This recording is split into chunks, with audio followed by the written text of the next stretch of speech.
Hello everyone, welcome back to Just My Stupid Opinion. I'm Adrian Lloyd. And today we got to discuss what's going on with SNC Lavalin, because there's been a lot of updates since the original story broke earlier this last week. And so far, what we know is that it's alleged that the Prime Minister's office tried to interfere in the criminal court case of SNC Lavalin, and they asked our Minister of Justice and Attorney General, Jody Wilson-Raybould, in order to intervene to prevent the prosecution. Now, if these allegations end up being true, then this has got to be one of the biggest scandals that's ever been faced by a government in Canada, because they're trying to circumvent the rule of law. And this is also a government that has time and time again has spoken about how they respect the rule of law, yet they have shown themselves to believe otherwise. One of the biggest ones to me was during the Colton Boushie case, when the Prime Minister was saying how there had to be changes that were made to the criminal system because the farmer didn't end up getting charged. I can't remember the farmer's name right now. Stanley, something Stanley or something like that. Anyway, so it's clear that this is something that Justin Trudeau has tried to do. And the thing is as I've explained before, what separates a government from a dictatorship has to do with the three branches of government. If the leader of your country, the Prime Minister, if they end up seizing control of all three branches of government, then you are in a dictatorship. And the way it works in Canada, in comparison to somewhere like the United States, is we're actually closer to that than the U.S. ever will be, despite the fact they like to talk about how Trump is a dictator. In America, the president only has control over the executive branch, but the legislative branch and the judicial branch, they don't really have much control over, aside for the fact that the president can appoint justices to the Supreme Court. Now, in Canada, the Prime Minister and his cabinet have control over the executive branch. They take part in the legislative branch. And if you have a majority government like they do have now, then they have control over both the executive and the legislative branch, and they have some control over the judicial branch, simply because, similar to how it works in the States, is that they can appoint judges.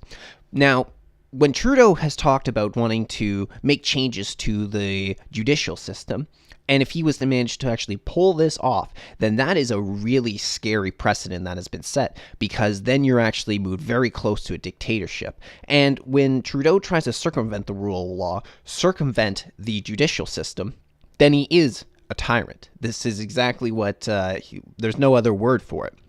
Now, let's get into this story, and we'll talk a little bit about the original Globe and Mail story that ended up breaking, and then we're also going to talk about what's happened since then.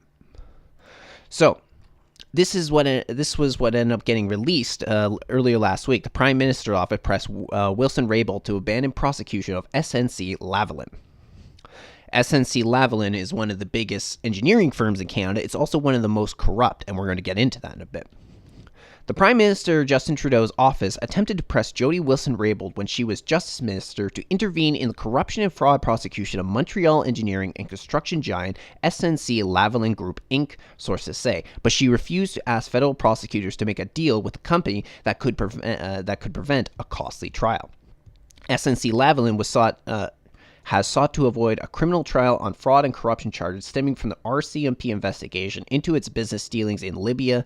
Prosecutors alleged in February 2015 that SNC paid millions of dollars in bribes to public officials in Libya between 2001 and 2011 to secure government contracts. The engineering company says executives who were responsible for the wrongdoing have left the company, and it has reformed its ethics and compliance rules. Now, the thing is about that last line there is that it doesn't make a difference whether the executives have left the company or not. The point is that the company itself have violated the rule of law in Canada, and I'm pretty sure this violates the rule of law in Libya as well. So we're breaking the company broke international laws. So the prosecution go ahead as it is. Now, one of the reasons that they're trying to say that there may have been a discussion that ended up happening was the fact of SNC Lavalin has thousands of employees, and if this trial went on, and then it actually could bankrupt the company, you have thousands of people out of work. But there's more to this story. The point is that SNC Lavalin, some of its former CEOs have been contributors to Justin Trudeau, and they have relationships with Justin Trudeau. There's one in particular I'm going to focus on.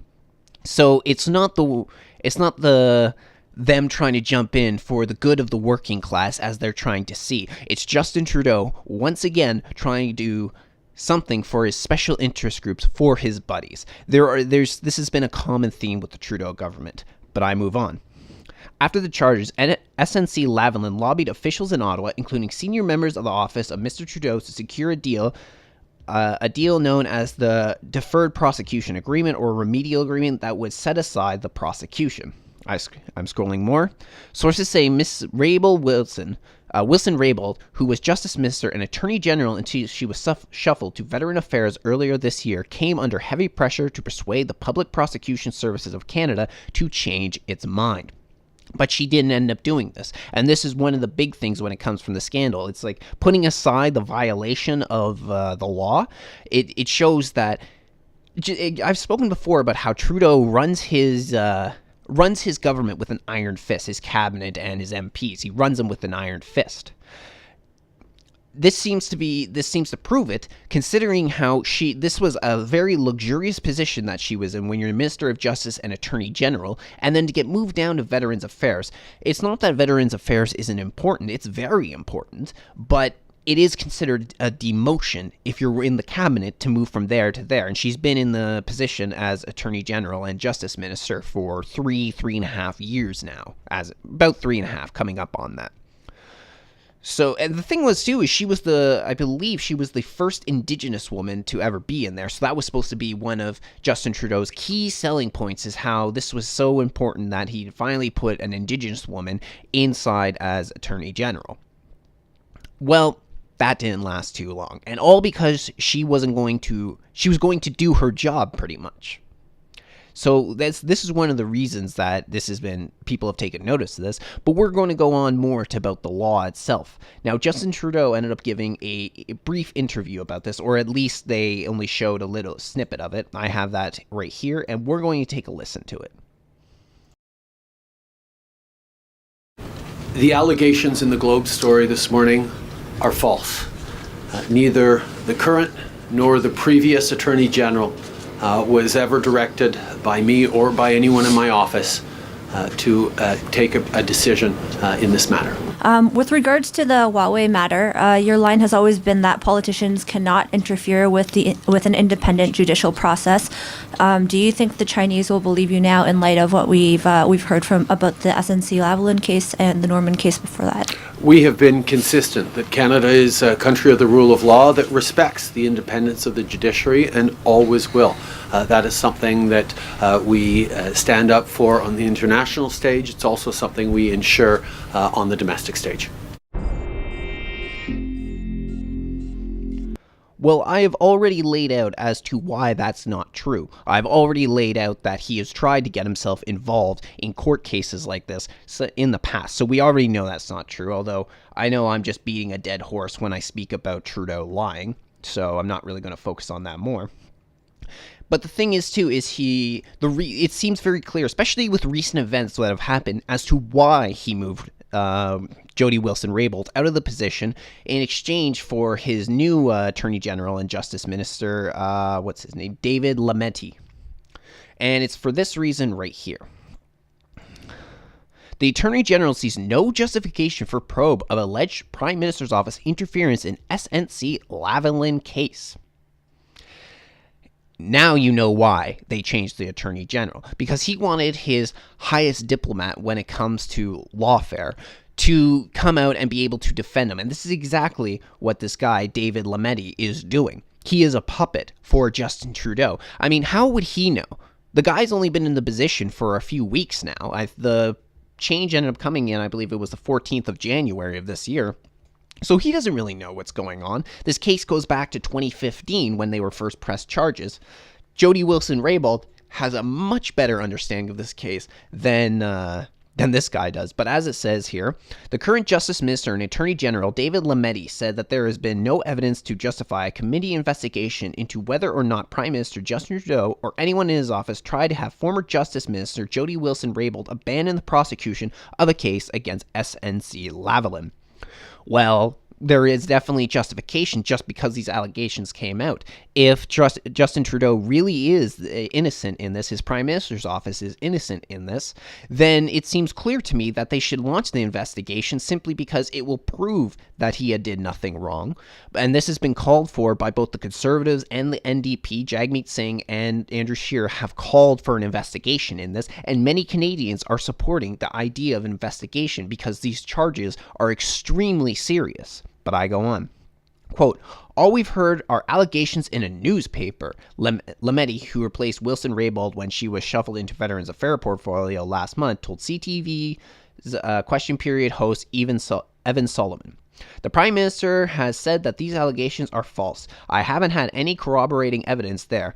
There hasn't been anything to my mind that justifies a committee investigation. And he pretty much shows his hand there. He says the Prime Minister said that these allegations are false. Well, apparently that's all that this new Attorney General needs is like, oh, the leader who's mixed up in this scandal says it's not true. All right, never mind. We don't need investigation. Could you imagine that happened? Like you go to court over something you did and you say, well, I say that these allegations are false. And the judge right there just goes, okay, well, you say it's false. Throw out the case. I mean, how incompetent you have to be in order to have that as a defense. But he goes on, I'll let the committee decide. The committee is the master of its own docket, but certainly from what I have seen and what the Prime Minister has said, I can reassure Canadians that there has been nothing inappropriate that has happened. Once again, Lametti is just a puppet for Justin Trudeau and his government. He should actually be ashamed of himself for that he's allowed himself to go in this direction, that he's allowed himself to fall this far. I mean, he is just as complicit. If it turns out that this allegation is true, then Lametti should be thrown out of not just cabinet, but he should be thrown out of the Liberal Party. He should be thrown out of office because he's showing that he is willfully standing up for the Prime Minister when the Prime Minister may have just been involved in one of the worst scandals, not only in his time in office, but one of the worst scandals in all of Canadian history. Remember the attention that the Mike Duffy scandal got? I remember I was watching that. I mean, I was younger at the time, but even then I was thinking, like, what is the big deal about this? I mean, it was being plastered on every newspaper, every single TV station, and I was wondering, it's like, well, what's the big deal? I mean, even if they violated the law by Mike Duffy borrowing money, or he was the one who borrowed the money. It's like have him pay him back, have him make a fine, but like, why is this receiving such national attention? But they plaster that everywhere, and this is why I don't believe that Justin Trudeau should have any leniency in this case. Now, when we talk about the SNC Lavalin case itself, the former SNC Lavalin CEO pleads guilty in fraud case. One of the biggest corruption cases in Canadian history came to an abrupt end Friday when the one-time chief executive of Canadian engineering giant SNC Lavalin admitted he looked the other way while his underlings and healthcare bureaucrats swapped secrets for millions of dollars. On the eve of a major fraud trial that was set to start next week, former SNC Lavalin Group Inc. chief executive Pierre Duhaime pled guilty to breach of trust and was sentenced to serve 20 months house arrest, to perform 240 hours of customer community service, and to make a $200,000 donation to a victim service center. I gotta say, for one of the biggest corruption charges that we've seen in recent year, this is a pretty damn light sentence. 20 months to house arrest, 240 hours of community service? Are you freaking kidding me? I mean, that just sort of shows how there's the disparity in our judicial system between the lower class and the ruling class. It goes on. In a statement presented to court on Friday, Mr. Duhaime admitted to willful blindness as SNC executives paid $22.5 million to two top managers at the McGill University Hospital Center in exchange for information that would help SNC win a $1.3 billion bid to build the new hospital. Now, from my time and what I'm going to school for, as I've stated before, I'm going in for construction and engineering technician. I'm almost done. But one thing we did learn about had to do with bidding on a job, because this is possibly something I may have to do if I get into that line of work, is go and bid on certain contracts. Now, this is one of the biggest taboos that you can do. It's equivalent in that field of insider trading. It's that you come in, you're supposed to bid on it in good confidence. And the way you go about it is that you present a bid, you estimate your work, you present a bid, and you're trying to present the bid at the lowest possible price. But now here's people on the inside that are manipulating it, so that way you can win the contract. It really is one of the biggest taboos when it comes to this field of work. But SNC Lavalin has been one of the most corrupt organizations when it comes to engineering in Canadian history, and I'm going to show you two examples of how this ended up happening. There it is. So the first one is from the Toronto Star, which I don't really like using, but in this case, I think they actually did a good job. Back in September 8th of 2016, SNC Lavalin made illegal donations to Liberals and Conservatives from 2004 to 2011. The construction giant SNC Lavalin has admitted to breaking Canadian election law by funneling almost $118,000 to the federal Liberals and Conservatives between 2004 and 2011. Federal Election Commissioner Yves Côté revealed Thursday that executives at the Montreal-based company solicited donations for the Liberals and Conservatives from their employees, reimbursing those donations through fake bonuses or bogus expenses claims. The lion's share of the money, $83,535, went to the Liberal Party, with an additional $13,552 going to Liberal riding associates and $12,529 to candidates in the Liberals' 2006 leadership race. Conservatives received $3,137.73 from SNC Lavalin's donations and reimbursement scheme, with an additional $5,050 going to conservative riding associations. So it's clear that this is not the first time that SNC Lavalin has broken the law and engaged in this sort of corruption. But it gets worse. This one article is from the Financial Post back in 2013. Canada now dominates World Bank corruption list thanks to SNC Lavalin. Out of more than 250 companies year-to-date on the World Bank's running list of firm blacklisted from bidding on its global projects under its fraud and corruption policy, 117 are from Canada, with SNC Lavalin and its affiliates representing 115 of those entries. And this is the company that Justin Trudeau tried to circumvent the rule of law so that way they wouldn't get prosecuted. This corruption runs very, very deep. And this is from September 18th, 2013. Let's see here. Out of the more than 250 companies year to date on the World Bank running list of firm blacklisted from bidding on its global projects under its fraud, corruption, 117. I more or less said that at the beginning. But it shows just how bad of a company SNC Lavalin is, which is not if you work in this industry, it's not a place that you want to be right now. You do not want to be working for SNC Lavalin at the moment.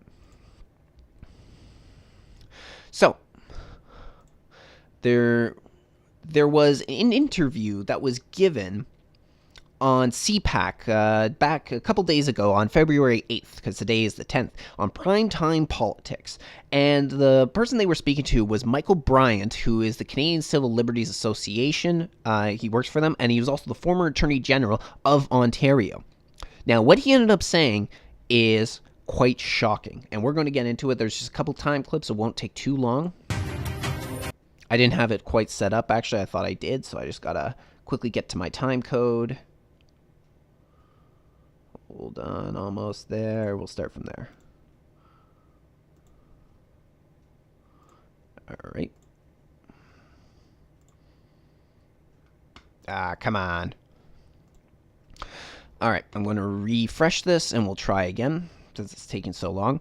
But pretty much in the way that it was described, this sort of corruption charges are the type of charges that bring down governments.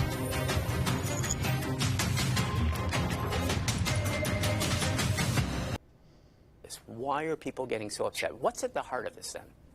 At the heart of it is whether or not anybody is above the law. What's at stake here is whether some people or corporations have one set of laws that they need to comply with, and then the rest of us have to comply with the other set of laws. What's at stake is whether or not political power can be brought to bear on a criminal prosecution. And the way our system is designed, that is not supposed to happen. Otherwise, you have a police state. We hear about how things operate in Russia, that friends of Putin are basically immune from criminal prosecution, and enemies of Putin are criminally persecuted. And that's how it works in a dictatorship. Well, that's not what we have in Canada. It doesn't work that way. Okay, So that alone, the way he described it, is pretty shocking. He talks about how it's like a police state.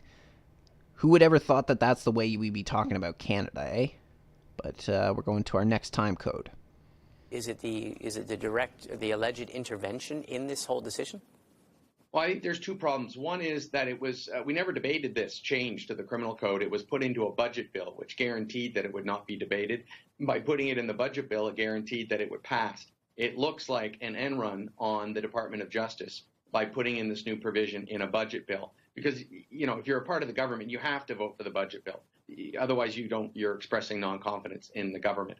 The second thing, and the problem is that the very office that determines the future of Jody Wilson-Raybould, who decides whether she's a cabinet minister or not, who hired her and can fire her, calls up about a particular prosecution. That is putting political pressure to bear on a prosecution, and that's corrupt, and it's criminal if that's what happened. Okay. This just keeps getting worse and worse. But the final nail in the coffin is coming right up.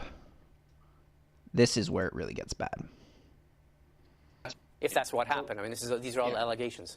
Right. The allegation is that the direction of the prosecution had been politicized. That's the allegation.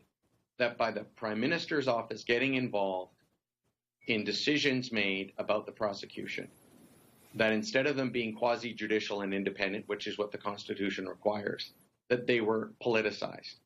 And that's the heart of the scandal. You say that this is the matter. This is the kind of thing that brings down governments. Why? Because it challenges the rule of law and suggests that some people think that they're above the law. And I understand, people in the Prime Minister's office have a lot of power. They have assistants and scheduling assistants and people to drive them around, and they can decide if somebody's an ambassador or a judge, and they can decide if someone's a cabinet minister or not. And they have enormous powers, and sometimes hubris kicks in, and they think that somehow they're above the law, and that's not the way it works. You're not supposed to do that. And so the problem is if you've got a prime minister or prime minister office that think that they're above the law, it means that they're equivalent to a despot. That we don't have an independent, democratically elected prime minister, but we have someone in there helping out his friends. And so it really proves. If these allegations are proven to be true, it suggests that the government is corrupt, and that's going to bring down a government. A corrupt government cannot stand. Okay. Wow. That last part to me is just the bombshell. Because again, we're kind of beating a dead horse when we talk about the Trudeau government being corrupt. But the thing is that a lot of the detractors have been able to have some pushback and be like, oh, well, you're just exaggerating, or, you're being facetious, these comebacks. But if this turns out to be true, then this is definitive proof of the corruption inside the Trudeau government. And I really wouldn't be surprised if this turned out to be wouldn't be surprised if this turned out to be true. I mean, there seems to be enough evidence to support that this is exactly the case. But I want to get in now as to getting into our final parts of this video. We're going to be talking about how Trudeau's connection to these guys, there's connection to SNC Lavalin. So, this here is the Pierre Elliott Trudeau Foundation annual report from 2015 and 2016. Now, we scroll down to page 19. All right. That's page 18. So we have donors and partners. Now, if you look through, and we look through here, we got donors right here at the top. There's your donors. We scroll down to the bottom, and we have this name, Guy St. Pierre. Who is Guy St. Pierre? Guy St. Pierre was a member of the Quebec National Assembly between 1970 and 1976 for the Liberals in the province. Between 1989 and 2002, he was with SNC Lavalin. He was president and CEO. In 1996, he was chairman of the board. So now you know why Justin Trudeau has been trying so desperately to intervene in this case. He's been trying to intervene in the case simply because it affects his donors. It affects his business partners. It affects his friends. This is always, the Trudeau Foundation has been one of the most corrupt foundations in all of Canada, equivalent, in my opinion, to the Clinton Foundation. In some regards. Of course, the Clinton Foundation is more corrupt than that. And many of my new subscribers, you subscribe to my channel because of my video, The Shady History of the Trudeau Foundation. So you probably recently have watched that and you already know what's going on. Well, here's another piece of the puzzle for you. But now, some of the members of the media have, apparently that $600 million that Trudeau gave to them is going to great use because they've started their hit pieces on Jody Wilson-Raybould, trying to make her seem as if she was the problem just for trying to do her job. So the Trudeau government has been trying to throw her under the bus. And this is from Spencer Fernando. Trudeau's PMO throws Jody Wilson-Raybould under the bus while she legally prevented from defending herself.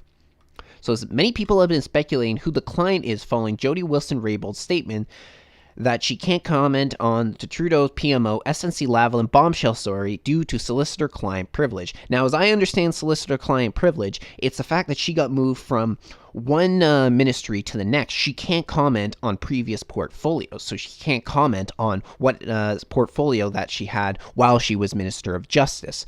So I've heard that this could possibly get waived, and then she might be able to actually bring this forward, but as it stands, she can't comment on it. But it goes on.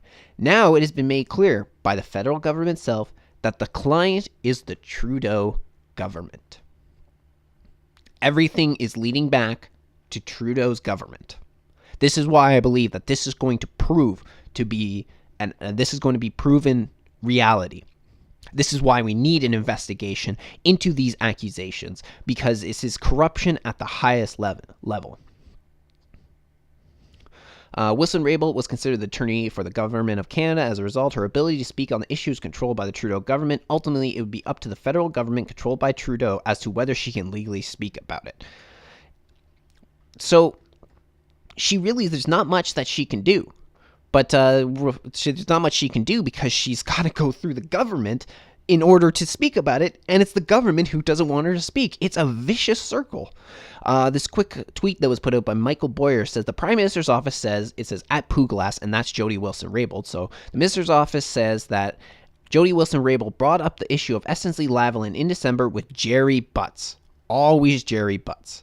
PMO says Butts told Wilson-Raybould to bring it up with the clerk of the Privy Council. Unclear if she did or not yet. My guess is she didn't. If she had brought this up, she probably would still be in her position as Minister of Justice and Attorney General. But we have this coming out here, which came out yesterday, the 9th of February, which says Jody Wilson-Raybould became thorn in Liberals' side before SNC Lavalin case. And we're just going to scroll down because most of it is just sort of talking her getting into the position. Just quickly above the highlight part, it says, but the reality is she wasn't being moved because she was universally loved and doing a bang-up job. She was being moved because she had become a thorn in the side of the cabinet. Some insiders say it was difficult to get along with, known to berate fellow cabinet ministers openly at the table, and who others felt they had trouble trusting. Less than a month later, Wilson-Raybould is in the center of one of the biggest storms to hit the Trudeau government. Allegations the Prime Minister or his aides pressured her to help Quebec corporate giant SNC Lavalin to avoid a criminal prosecution and demoted her to at least partly because she wouldn't cooperate. Several Liberals approached Friday said that they were confident the story came from Wilson-Raybould herself. She's always sort of been in it for herself, said one insider who didn't want to be identified. It's never been about government or cabinet. Everything is very Jody-centric. So this is the sort of thing that they end up doing, is that they're throwing this spin out there and then they're not giving out their identities. So it's the cabinet and the media that are playing defense for the Trudeau government. I mean, there's nothing to corroborate this story. I haven't heard anything about this, and I'm sure this is news to a lot of other people about Jody Wilson-Raybould, about being very Jody-centric and berating her fellow cabinet ministers. They also make reference how she showed up to meetings whenever she wanted. None of this was going around before this ended up coming out, so I see no reason to believe it, especially when it's these anonymous people, anonymous liberal insiders that are saying it. Those who did spoke of a woman who went through staff at a breakneck pace. She has had 4 chiefs of staff in 3.5 years and only showed up to meetings when she felt like it. There we go. I think I saw her at Indigenous Caucus just once, said one Liberal. None of them are giving out their identities right now, even though this is in defense of the Liberal government, which makes me very suspicious. Then there was this one that ended up coming out. This one came out yesterday as well, on the 9th. Jody Wilson-Raybould was involved in legal government talks about the fate of SNC Lavalin, sources say. Once again, anonymous sources, but they're trying to make it seem like she was involved in this more. But from what I can tell at the moment, she was the only person in the Trudeau government that actually did her job. Now, I could be wrong on that as more information ends up coming out, but right now, it sounds like she was moved for that very specific reason. Canada's former Attorney General Jody Wilson-Raybould was involved in government discussions last fall about whether engineering firm SNC Lavalin should be allowed to avoid criminal prosecution, and the talks were perfectly legal, government officials told the Canadian press. Once again, anonymous sources saying it was perfectly legal for her to do so. The official said the government would have been remiss not to deliberate over the fate of the Quebec giant, given that the prosecution could bankrupt the company, putting thousands of Canadians out of work. Once again, a bullshit talking point simply because of everything else that we've seen so far that's linking them back directly to the Prime Minister's office.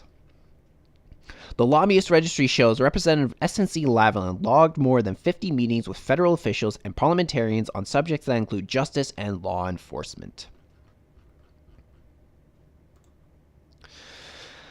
So, it's possible that Jody Wilson-Raybould had some involvement in this, but considering she got moved from this and these allegations are coming out, I highly doubt that she was actually the one guilty of, in this, that she actually did her job and that's why she got moved, especially with the way that the new Attorney General came out and started speaking about this and starting to make it sound like, oh, the Trudeau government did nothing wrong.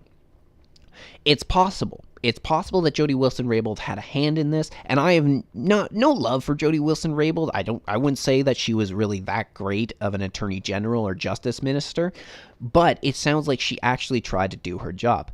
Time will tell, the investigation will tell, but they have to open an investigation into this. If there's no investigation into a corruption charge that goes this deep, then you know that something bad went on. You know that this is a corrupt government that has to be taken down. And if these allegations turn out to be true, then I think that there should be a move in the House of Commons for a vote of no confidence. Now, the thing about a vote of no confidence is you need a majority of the House, which means you need Liberals on your side. But this would also prove how many of these Liberals have principles.